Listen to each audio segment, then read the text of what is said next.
जी, अरे ओ कालू जी, इतने दिनों से आप कोई काम नहीं करते हैं, ना ही दाना चुगने जाते हैं। मैं घर का पूरा काम चलाती हूँ, मेरा नहीं अपने बच्चे का तो सोचिए कम से कम। अरे तू क्यों मेरा दिमाग खाए रहती है 24 घंटा इसी बात को लेकर? मैं नहीं करूँगा कोई काम, तू जानती नहीं क्या मेरी तबीयत नहीं ठीक है, फिर भी तू मेरे पीछे पड़ी रहती है। आखिर कालू जी आप ये झूठ कितना बोलेंगे? आप और मैं दोनों जानते हैं कि आपकी तबीयत बिल्कुल ठीक है, आप बस बहाने पर बहाना बना रही हैं। आज आप जाएंगे दाना चुगने, मेरी तबीयत खराब है। अरे तू आखिर मेरा विश्वास काहे नहीं करती है? अब मैं घर छोड़कर जा रहा। उसके बाद में कालू कौआ घर छोड़कर चला जाता है।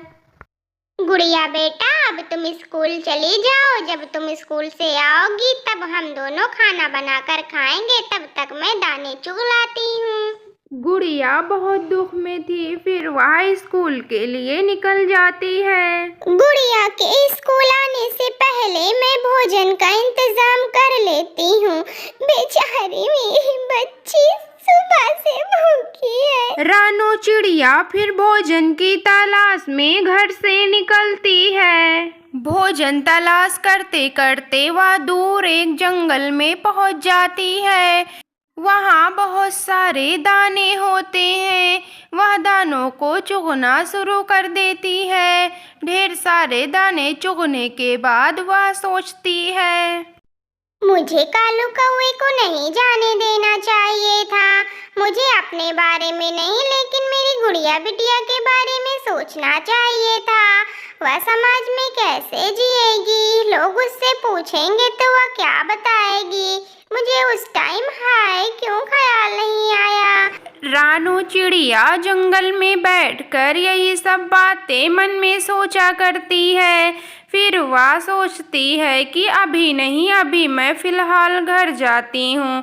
खाना बनाने के बाद मैं कालू जी को ढूंढने निकलूंगी। घर पहुंचकर वह शिद्दत से खाना बनाना शुरू कर देती है, क्योंकि उसे एहसास रहता है कि गुड़िया आज बहुत दुखी है।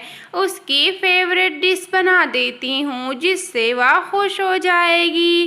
खाना बनाने के बाद रानू चिड़िया मन में बड़ी ही दुखी होती है और कालू कौवे को खोजने के बारे में सोचती है।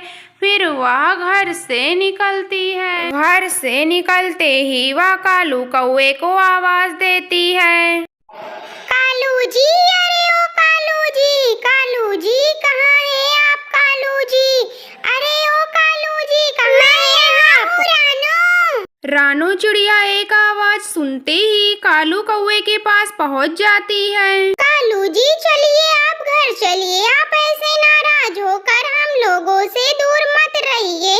गुड़िया आपके बिना बहुत दुखी है। हाँ रानू, मैं तुम्हारे पास ही आ रहा था, मुझे माफ कर दो। मैंने तुम दोनों को बहुत तकलीफ दी है, मुझे माफ कर दो। चलो घर।